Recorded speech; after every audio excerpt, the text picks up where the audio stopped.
Good evening and welcome to From the 80s View. I'm your host, Dr. Cedric Brown. Today's guest is Mr. Spencer Mclaughlin.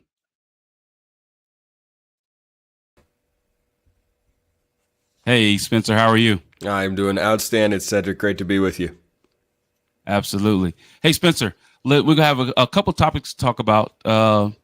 Tell me what you think about the 2024 WNBA draft class. All the eyes are on Caitlin Clark, as they should be with good reason, but there's another player in that draft class that everybody should be acutely aware of. Absolutely. The 2024 NFL draft class. What say you about that? Quarterbacks, and a lot more quarterbacks. Very, very curious to see where some of those guys land after Caleb Williams makes his way to Chicago. Absolutely. And then finally, Spencer, you are a sports broadcaster. What about the sports broadcasting industry, or what about the sports broadcaster career can you tell our audience about?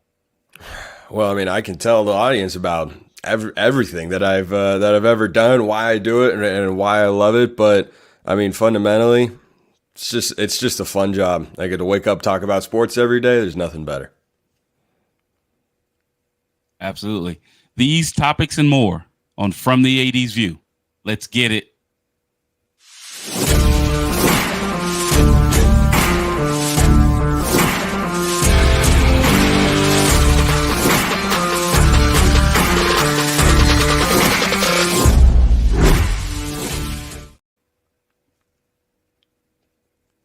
Welcome back to the show. Before Spencer and I get started about talking about these topics, I'd like to give honor to God, who's the head of my life, because without him, none of the things that I do would be possible.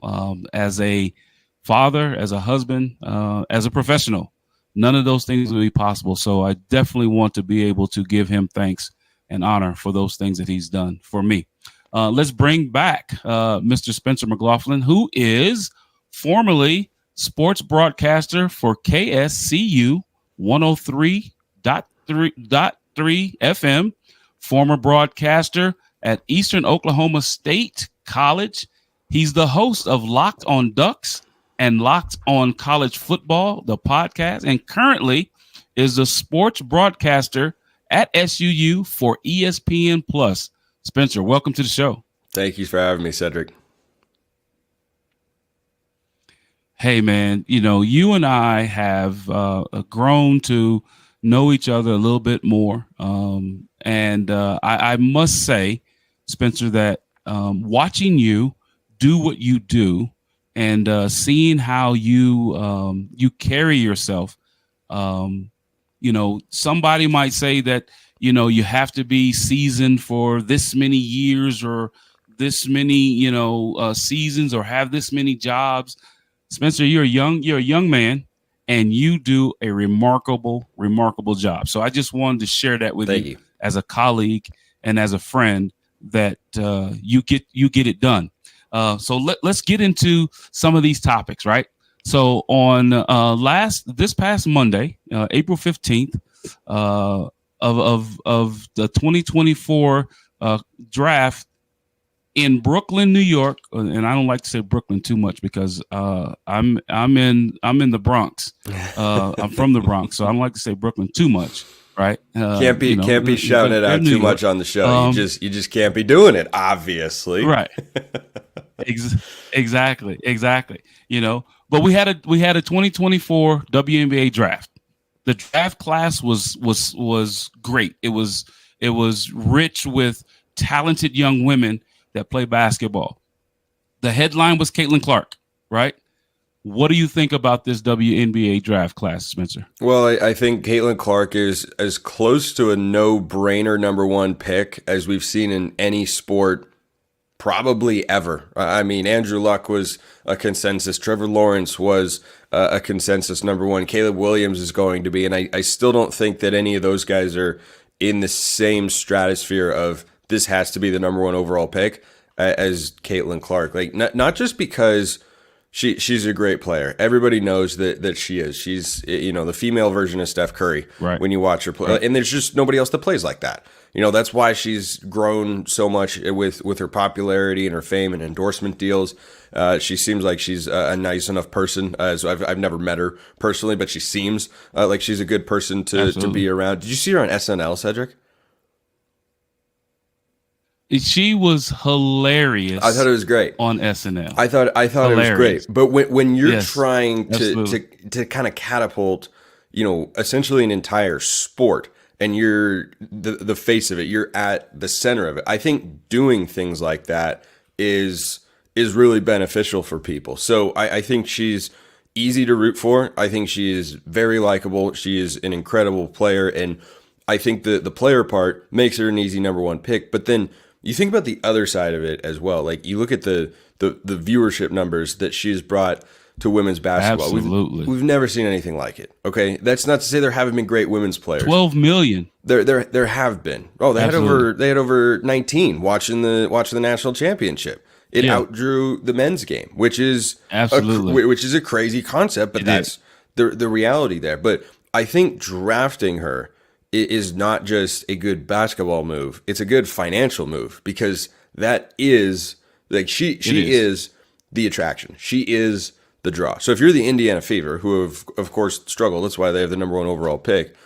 You are now going to get people to watch your games more than they have before.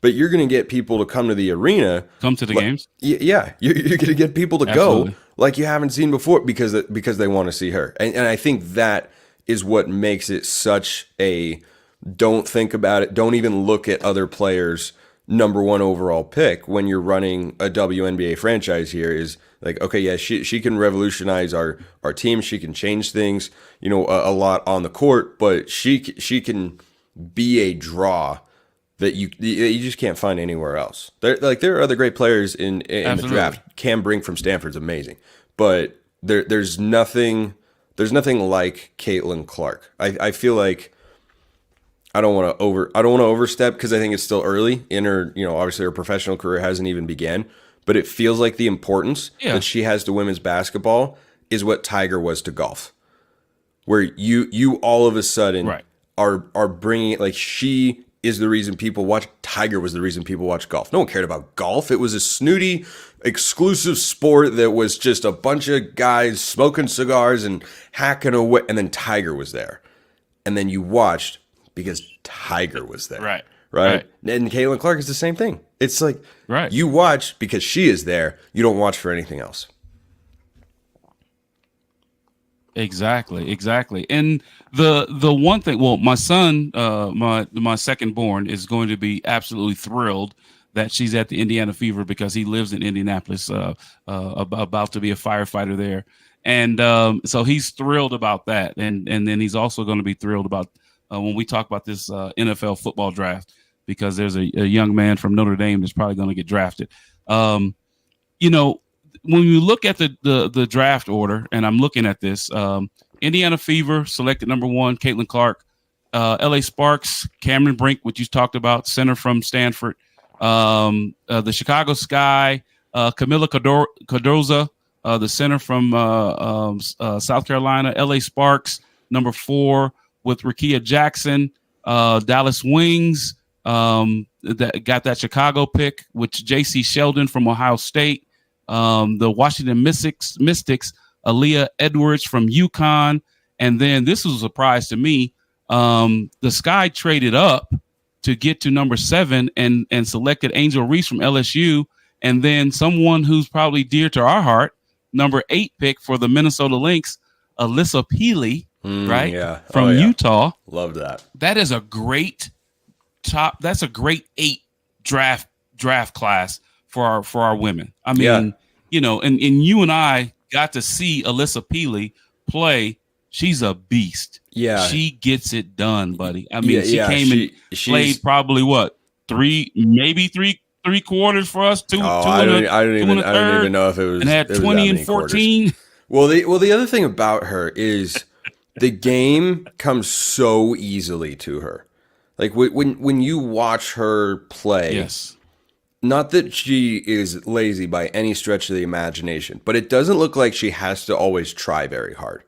it's like, oh yeah, I'm gonna hit the three because Like I'm Carmelo open. Anthony did at Syracuse. That Yes, yes, admittedly, yes. you You alluded know, earlier to the fact that I'm a young guy. I never watched him in college. I was like 6, and I didn't really start watching college basketball till I was like 10 years old. But I'm aging myself. Right, right, no, right. that's not a bad one though. That's not like that's a 2003 draft class with Carmelo, D Wade, LeBron, and Right.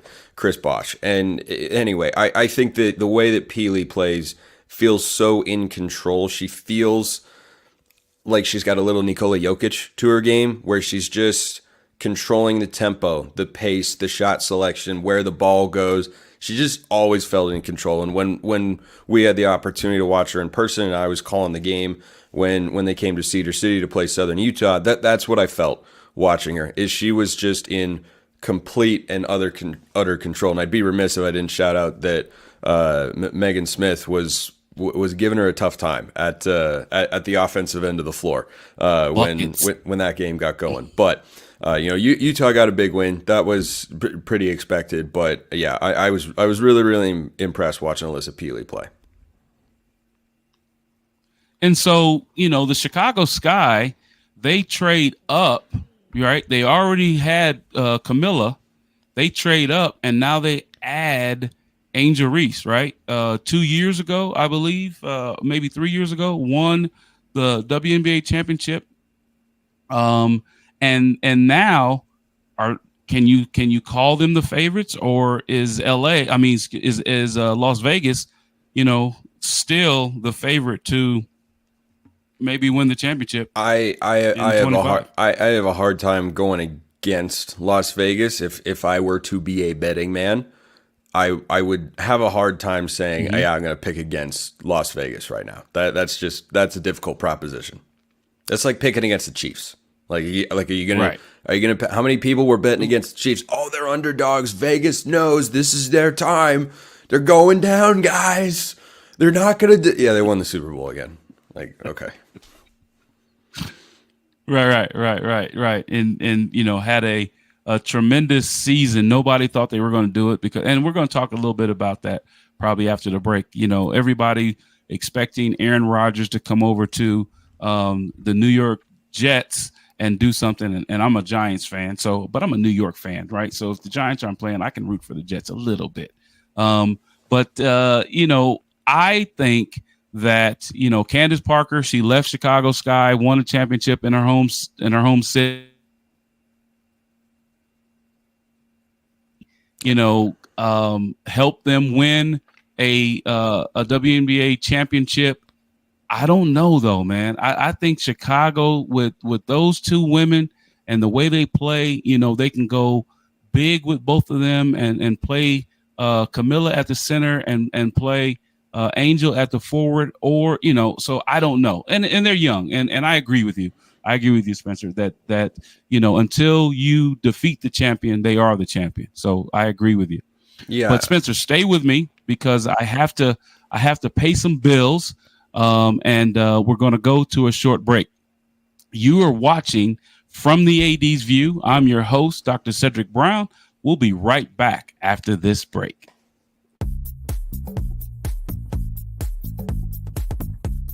Renting is everything.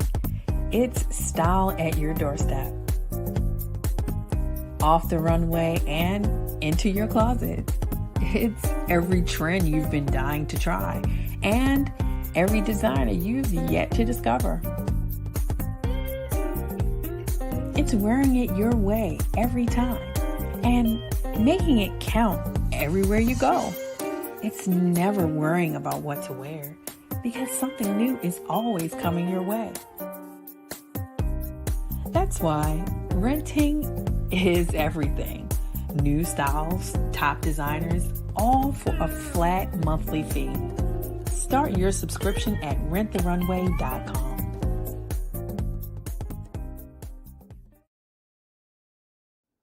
Slow roasted over hickory fire and pulled by hand. This is the way pit pork has always been done. Pulled pork lovers, rejoice. The smoky old days are back at the Smoke Shack. From the creative team that brought you the Browning Project And Dead by Morning comes a new thriller that will change the way you look at white-collar crime forever. Falling from the Sky.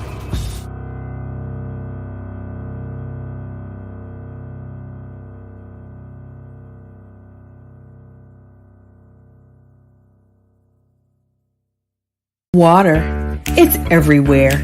We drink it, we bathe with it, we cook with it. Coffee's made with water. Toilets won't flush without it. It's used for washing clothes, dishes, utensils, pots, pans, floors, and our teeth. Plants and crops need water, animals drink it, and fish need it too. And don't forget, we can have a lot of fun in the water. Water. What will we do without it?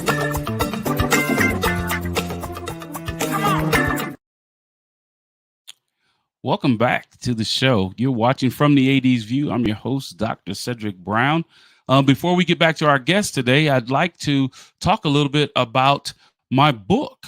The book that I wrote is very it's an easy read, right? How Black men overcome racial barriers in the status quo in NCAA institutions. A narrative inquiry. I had a lot of fun writing this book. I had a lot of fun doing the research. Had an opportunity to talk to a lot of Power 5 ADs, former and present, about their journey on how to navigate their way through those institutions, right? Most of them, Power 5, are Power 5 or now Power 4 institutions. And the three themes that came out of the book were the benefits of role models, right?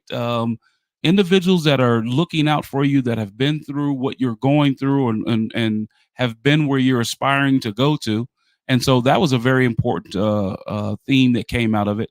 The role model expectations, the things that the role models would have you do and goals that they set for you, and you try to attain those goals along the way. And so that they can help you navigate through the different things that are going on when you're sitting in the chair, as we say in the business. And then the perceived racial barriers that could come along. And the one thing that I'm very proud of with the book is that it's all based on positive influence, right? Not somebody kept me down, the university didn't do this, they didn't do that. No, what, in the spite of those perceived or real barriers, what was the influence that helped you through the positivity through your career? And so it's a great read. It's an easy read.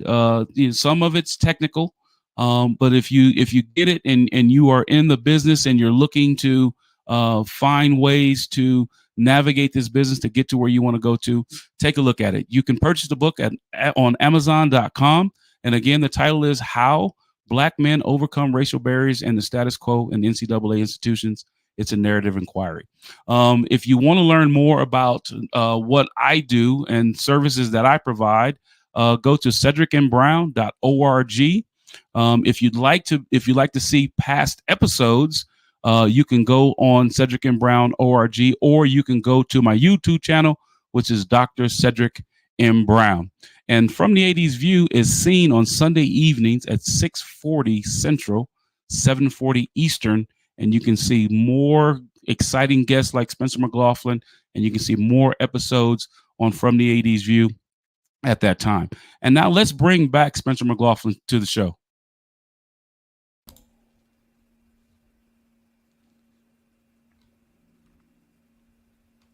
Hey, Spencer, welcome back.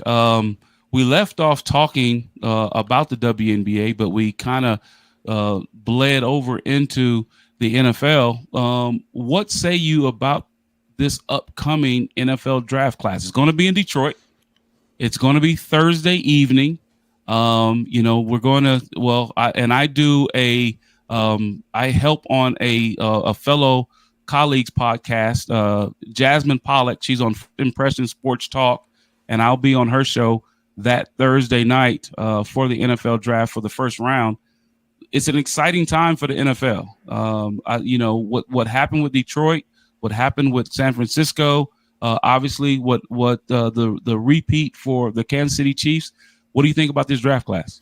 Well, I'm just most fascinated. A lot of great players, really, really good receiver class, but I'm most fascinated to see where the quarterbacks go. I mean, it's the most important position in all of sports, and I think there are some really, really good ones in this cycle. I mean, you start with Caleb Williams. He's going to go to the Bears. That's not really up for debate. But after that, we're at the time of year, Cedric, where it seems like teams are trying to talk themselves into anything other than what we have known for a long time. Things like Drake May's the second best quarterback in the draft, which is a belief that I hold personally. Right. But people are trying to talk themselves into Jaden Daniels could be the third quarterback, or JJ McCarthy might be the third quarterback. And I think the fact that it's that deep to where Bo Nix is probably like the sixth best quarterback after he just set the NCAA single season completion percentage record, I think that's a testament to where these guys are at. And, the curious thing, this may come off as negative, but one of these guys, at least one of these guys is not going to be any good. That is just statistically true. Right. I think if you look at the past draft classes, Par for the course, multiple are not going to be any good. And that kind of makes you wonder, well, who's that going to be? Who is not going to work? Why isn't he going to work? Is it going to be about the team? Is it going to be about himself? Is he going to get hurt? You don't know. You just don't know. So absolutely, I think that's what makes the draft so fun. Is it's really, really easy and entertaining to prognosticate about how a guy fits here, how a guy fits there. What's this situation going to be like? Does he have enough help? Are his traits enough? Can he succeed early? I was a big CJ Stroud fan. I did not think he was going to be as good as he is right here, right now, because the Texans won a playoff game. Right? Yeah, I'm pretty sure the Texans beat the Browns. Absolutely. Yeah, in a playoff game. It's like, yep. Well, that was quick. And now the Texans, who have got Stephon Diggs and have made a bunch of other moves, are suddenly all in. And that's the sort of change you can see. Who's going to have their franchise altered immediately like that? Could it be the Washington Commanders getting, a guy like Drake May? Or will it be the Bears with Caleb Williams? Will Caleb Williams work out the way everyone's looking at? I think the quarterback situation is just so fascinating. And you really have at least six guys who I think succeed or can succeed at some level in the NFL. Caleb Williams, Drake May, Jalen Daniels, J.J. McCarthy, Michael Penix, Bo Nix. I think among those six guys, you're going to get at least two long-term franchise caliber starters, and I wouldn't be surprised if the number's 3 to 4. It won't be 5, it won't be 6, but it will be 6. Right. It will be multiple among those guys, and I think it depends for a couple of them, especially where they land. Well, and that's exciting, and it can be tumultuous for some fans, right? I'm a Giants fan. When Daniel Jones came out of Duke, he was he was throwing that thing around, right? They called him Danny Dimes. He gets a $160 million contract last year, and doesn't play as well as you thought he could have played. The running back situation was what it was, and he went to that other team in the NFC, in NFC East, and I won't talk about that other team, right? I'm excited by the fact that we might get, one receiver that's, coming out of Washington, he lit Washington up, and they did such a good job with Penix Jr. there and Romo Odunze, the coming out of Washington. I'm excited about that, but I wish that Malik Neighbors from LSU was there because I think he's a more exciting wide receiver. What about that wide receiver class that's coming out? You have Harrison Jr. What about those coming out? I think you have a number of can't miss guys, and receivers have been not all the rage, but a bigger part of the NFL draft storyline every year over the last several seasons. I think than when I was growing up. It was obviously still all about quarterbacks when I was a kid, but I don't remember receivers being as big a storylines or as big of players or just as good when they were coming out of college in the last 10, 15 years. But there's just been such an emphasis on that position. And why would that be, Cedric? Because that's where the NFL is paying guys. I mean, the NFL only really pays about five positions. You pay quarterback, you pay left tackle, you pay receiver, edge rusher, and a great corner. Everybody else, we're not going to give you some uber mega deal, right? I mean, look at the Chiefs. Even though they didn't have a receiver, they've got the quarterback in Patrick Mahomes, and they've had some good offensive lines. Chris Jones is a pass rusher, and they've got a loaded secondary that they built through the draft with guys like Trent McDuffie from Washington, who's a stud, and Roman Dunze from Washington is. I say this as an Oregon fan. He is annoyingly good. He is annoyingly good. He does not drop the ball. And if you throw it up in a 50-50 situation, it was more like a 90-10 with the way Penix threw the ball. So he's going to get it. Yeah, he's going to get it. I mean, his hands are just he has late hands and he has soft hands. When he's plastered by a DB, he's not a big separation guy. Like that's not his MO as much. Like a guy like Troy Franklin or Malik Neighbors, Physical, I think. Though. Yeah. No, Dunze's definitely got a physicality to him, but I wouldn't look at I wouldn't look at a Dunze and say, oh, he's Tyreek Hill, he's just going to run away from the defense, or he's going to be no, he's someone who you're just Calvin Johnson style.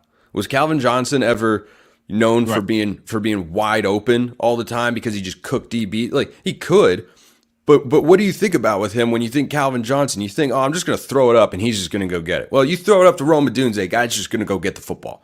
That's just what he did for the last couple of years at Washington with Penix, and they had the best passing offense in all of college football. So I love the receiver class. I think it's 7-8 guys deep. To the point where a guy who I really really like and I'm rooting for as an Oregon fan, Troy Franklin, might not even get taken in the first round. And he's a first round talent. He's a first round caliber receiver. But is he going in the first round? Probably not. He's probably early to mid second, which is a really good spot for him to be.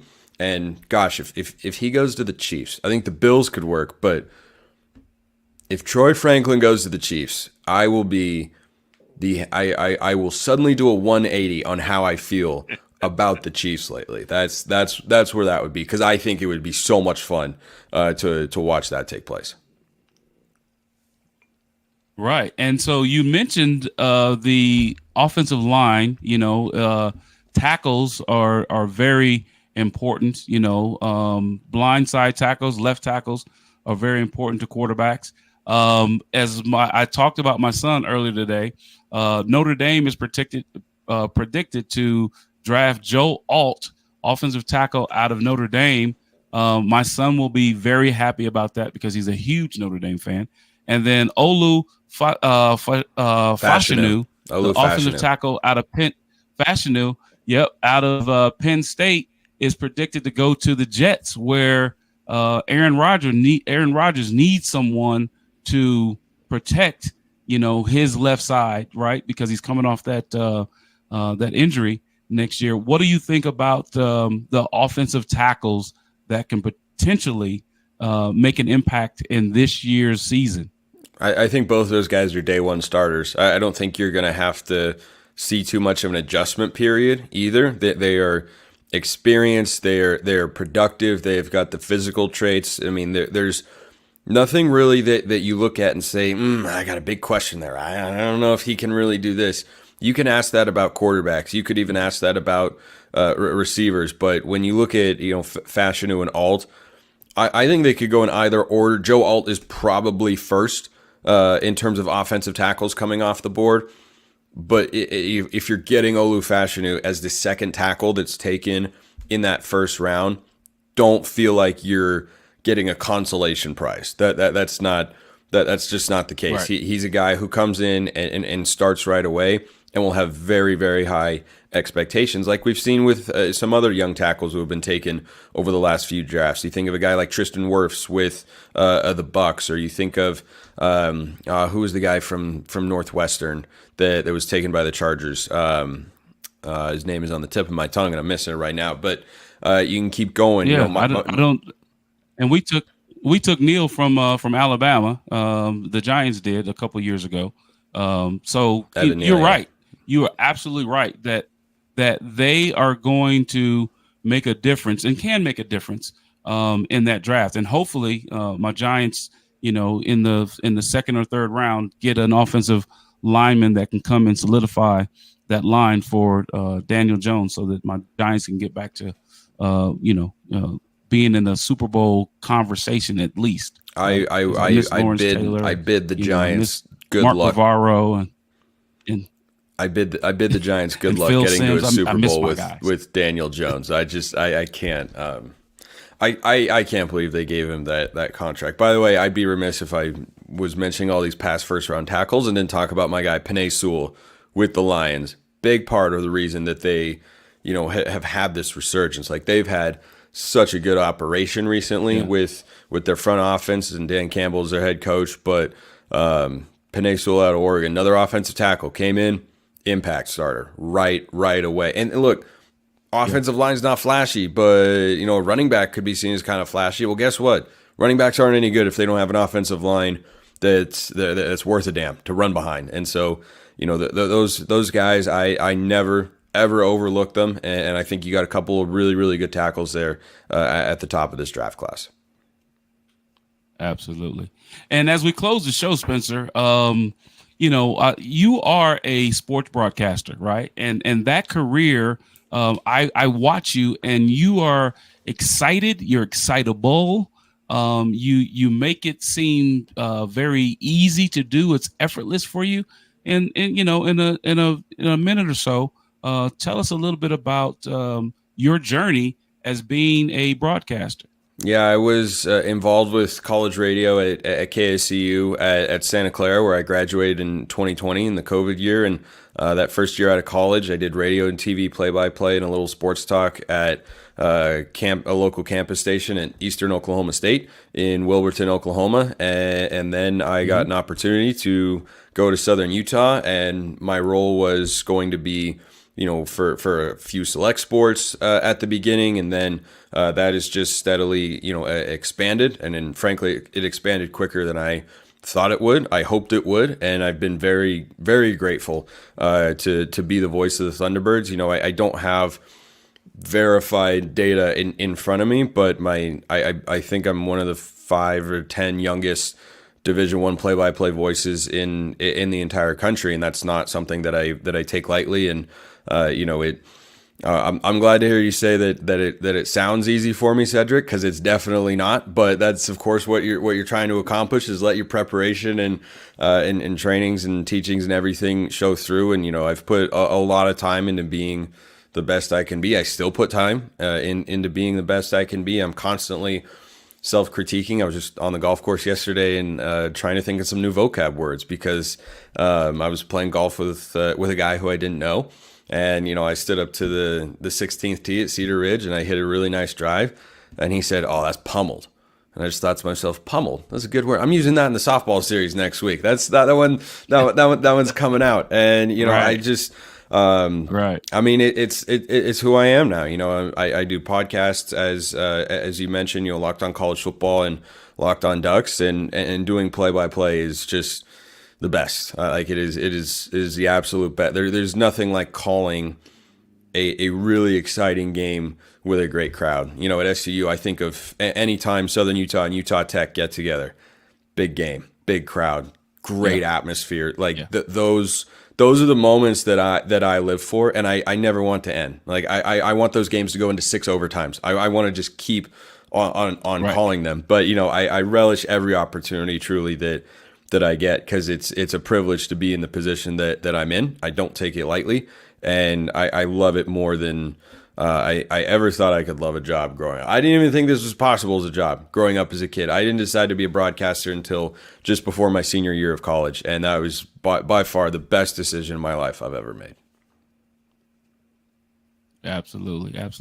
And Spencer, if individuals wanted to get in contact with you, right, how could they go about doing that? What's the best way to get in contact with you? Yeah, just reach me on X, formerly known as Twitter. You can shoot me an email as well, if you'd like, at spencermclaughlinpxp@gmail.com. But my DMs are wide open on X at smclaughlincfb, or at Locked On Ducks or at Locked On _ CFB. I manage all of those accounts, and you can DM me anytime. But my personal account's probably the easiest way to get in touch with me there. But yeah, I'm a pretty open book. Anytime someone sends me a message about something, I'll tend to respond. I don't really look away from messages that often because if someone wants to say something nice, or even if someone wants to say something mean, like I like looking at it, I think it's kind of funny.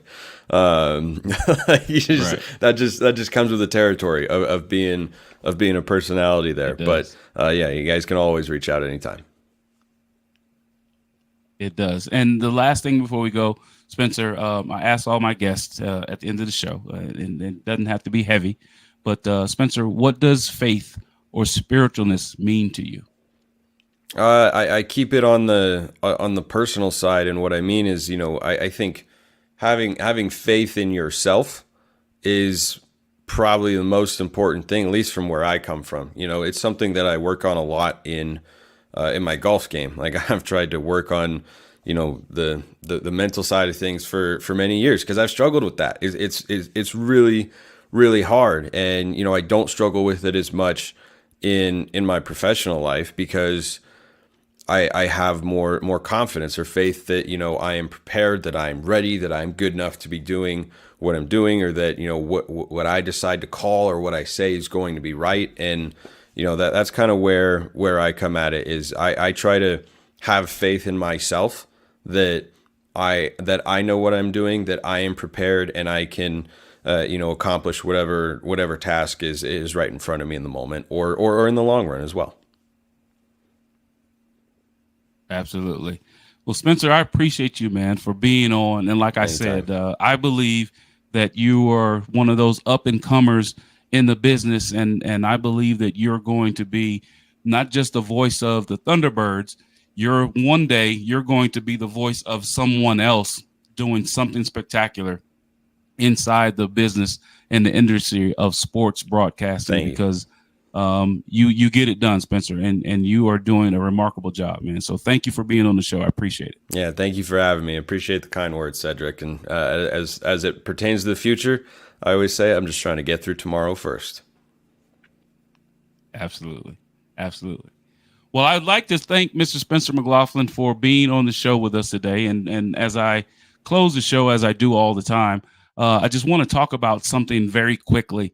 And it's supporting women's sports, right, at the collegiate level. If you get an opportunity to go out to a women's volleyball game, a softball game, watch women's track and field, watch women's basketball, any of those opportunities that you get, go and watch, because you'll be amazed at how talented the women are, how passionate the women are, how incredibly competitive the women are, and you'll be pleasantly surprised. I had an opportunity to watch a WNBA draft pick in Alyssa Peely from Utah University. Outstanding. And I will be watching the Minnesota Lynx as this season comes up this summer, watching Alyssa Peely do her thing, because she's an outstanding basketball player. That is a woman, but she's a basketball player. She gets it done. She shoots it. She dribbles it. She passes it. And she understands the game of basketball. So if you get an opportunity to go see a women's athletic event, go do it. You'd be pleasantly surprised, and you will always, after that, support women's athletics. You're watching From the 80s View. I'm your host, Dr. Cedric Brown. Good night, and God bless.